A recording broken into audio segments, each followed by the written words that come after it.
Welcome to another episode of Boundaries. We all have boundaries. Some of us even set up fences.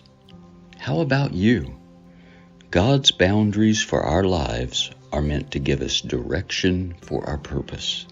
They keep us on His path, the path we were created to follow.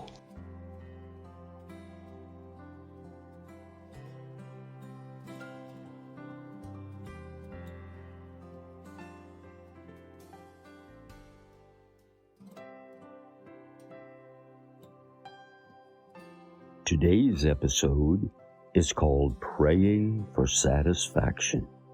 That's right, praying is spelled with an E instead of an A. Without question, one of the most disturbing things being reported today is the amount of sexual molestation to young boys and girls in our churches. Children that should be protected have become the prey. A small number of church teachers have become the predator. This is disgusting, shocking, and even makes me angry at the same time. While we need to pray for their souls like we would any other sinner, it is also important that they be punished to the fullest extent of the law. Before I wrote this, I had to think long and hard about why I was writing this. My friends, the devil has infiltrated some of our churches with wrong theology, with unrepentant spirits, and sadly, with child predators. What better way to destroy a flock? This Boundaries is a warning. And Jesus called a little child unto him, and set him in the midst of them, and said, Verily, I say unto you, except you be converted, and become as little children, you shall not enter into the kingdom of heaven. Whosoever therefore shall humble himself as this little child, the same is greatest in the kingdom of heaven. And whoso shall receive one such little child in my name, receiveth me. But whoso shall offend one of these little ones which believe in me, it were better for him that a millstone were hanged about his neck, and that he were drowned in the depth of the sea. Woe unto the world because of offenses, for it must needs be that offenses come. But woe to that man by whom the offense cometh. I believe these verses make it very clear that anyone who abuses a child is going to pay a very dear cost. A dear cost in this world and a dear cost in the next world. The First Baptist Church of Hammond in Indiana had a deacon named A.V. Ballinger. During Sunday school class at this church, this particular deacon was molesting a 7-year-old girl. This wasn't just hearsay. It was not something someone just made up. A church worker actually witnessed the act and told the police. The girl's parents sued the pastor, Jack Hiles, for $1 million. He was trying desperately to cover this up, not calling out the predator, but actually trying to protect the predator. This was reported in 1991 by the Chicago Tribune newspaper. Hiles made claims to the parents that Ballinger loved children and actually told them to drop the case because they did not have a case.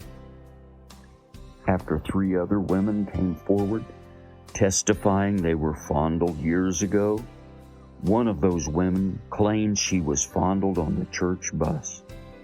The church settled the lawsuit out of court.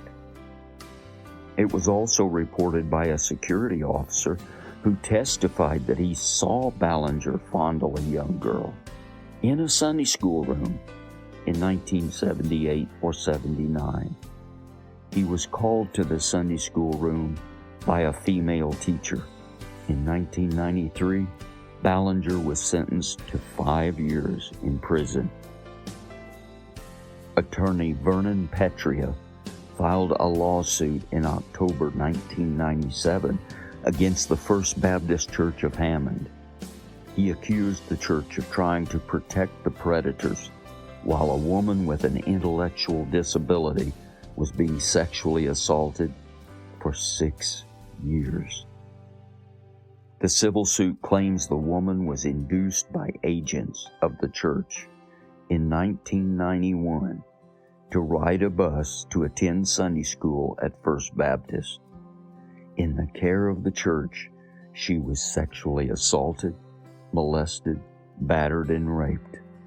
This went on more than once, all the way until 1996. As shocking as this is an everyday occurrence in some churches across the nation. Generally, it is covered up and buried. Why? How is this permitted to continue? Thankfully, this is not in most churches. So again, why have I brought up all of this? It is very simple. Our churches, our pastors, should be able to see the cross as a representation of all things good in Jesus. The most violent act against Jesus does not represent violence. It represents love and kindness and the hope we find in Jesus Christ. He did not go on the cross so we would completely ignore his words. 1 Peter 3:12 tells us this, "For the eyes of the Lord are over the righteous, but his ears are open unto their prayers. But the face of the Lord is against them that do evil." The Lord is watching the righteous. He listens to our prayers, even those of our children. God is against those who do evil. There will literally be hell to pay. That is God's business. My business is to forgive them. Your business is to forgive them. That is so difficult sometimes, but that's what God expects of us. However, we do not have to welcome them back into camp and set our children in front of them with complete trust. Are they repentant? Truly repentant? Or just unhappy because they got caught?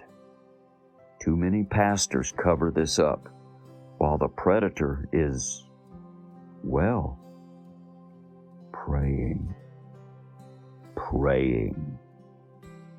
for satisfaction.